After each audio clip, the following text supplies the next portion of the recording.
این گروه نه فقط گروه های متشکل گروه های اکستریمیستی تروریستی که خارج از تاجیکستان اصلا تشکیلات بودن مثل حزب سابق مامنوعی نهضت، پیمان ملی، گروه 24، اینا کبیری و اقبال و علیم شیرزمان و غیره و چندین نفرن تشکیلات بودن با واسطه یوتیوب و فیسبوک تا اینکه میخوان که مردم بدخشان آرام بسازن، میخوان با مردم بدخشان ضرر برسونن نه یک فایده بیارن.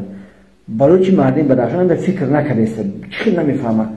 مثل که سالهای 90 مردم بدخشان فکر میکرد که همین حزب ممنوع نهضت برای ما یک نویگری، برای ما یک آبادی و تنجی و یک پیشروی میاره، نفهمیدن. امروز مردم بدخشان همین نفهمیده است که همه حزب گروه ها برای یا ضرر میارن و پشت یک گروهی که جنایتکاران گفتیم که یاردمچی پرکار ناحیه روشخاله را 8 ساعت لطکوب شکنجه نیک یک از آواز نبرآورده. او هم خویشتوار داره، او هم رفیق داره، او هم نزدیکاش هستند. برای چی را به این نوبت نمیگیریم؟